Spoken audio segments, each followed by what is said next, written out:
कृत्रिम बुद्धिमत्ता यानी कि एआई तेजी से आगे बढ़ रही है, लेकिन इसकी आंतरिक कार्यप्रणाली अक्सर अस्पष्ट रहती है, जिसकी विशेषता ब्लैक बॉक्स प्रकृति है, जहां निष्कर्ष तक पहुंचने की प्रक्रिया दिखाई नहीं देती है।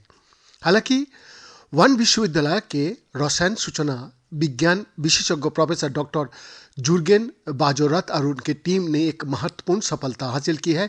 उन्होंने एक ऐसी तकनीक तैयार की है जो फार्मास्यूटिकल अनुसंधान में उपयोग की आने वाली, यानी कि फार्मास्यूटिकल जो उपयोग होता है उसका जाने वाली कुछ एआई प्रणालियों की परिचालन तंत्र का उजागर करती है।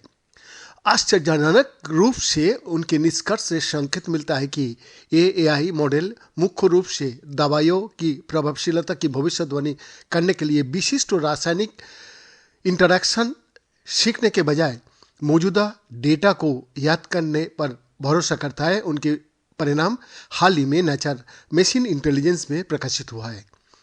कौन सा दवा अणु सबसे प्रभावी है?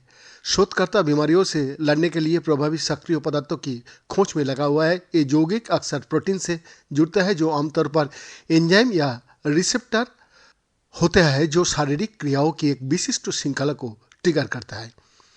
कुछ मामले में कुछ अणुओं की उद्देश्य शरीर में अवांछनीय प्रतिक्रिया को रोकना भी होता है, जैसे अत्यधिक सूजन प्रतिक्रिया।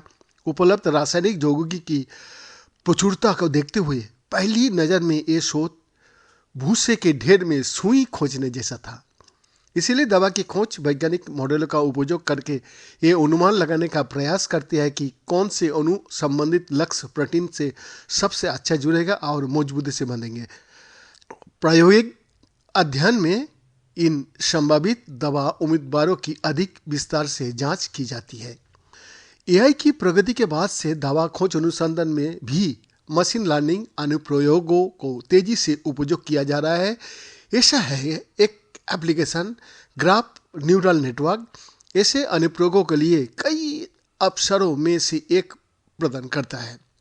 उन्हें भविष्यवाणी करने के लिए अनुकूलित किया गया है। उदाहरण के लिए एक निश्चित अणु लक्ष्य प्रोटीन से कितनी मजबूती से बांधता है। इस प्रयोजन के लिए जी हाँ, जीएनएन मॉडल को ग्राफ के साथ प्रशिक्षित किया जाता है, जो प्रोटीन और रासायनिक यौगिकों यानी कि लिंगडेस के बीच बने परिसर को प्रतिनिधित्व कर पाता है। ग्राफ में आमतौर पर वस्तुओं की प्रतिनिधित्व करने वाली नोड्स और नोड्स का बीच संबंधों का प्रतिनिधित्व करने वाली किनारे होता है।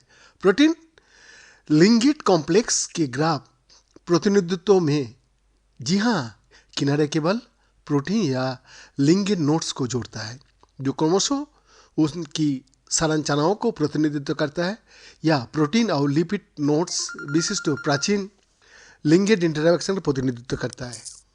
प्रोफेसर डॉक्टर जुर्गेन बाजोरत कहता है, जीएनएन अपनी भविष्यवाणियों पर कैसे पहुंचता है, एक ब्लैक बॉक्स की तरह है जिसे हम देख नहीं सकते।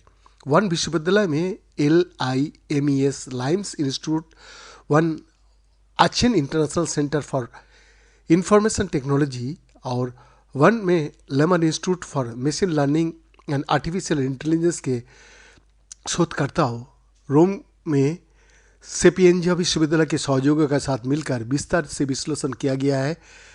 क्या ग्राफ न्यूरल नेटवर्क वास्तव में प्रोटीन लिंगेट इंटरैक्शन सीखता है, ताकि ये अनुमान लगाया जा सके कि एक सक्रिय पदार्थ लक्ष्य प्रोटीन से कितनी मौजूद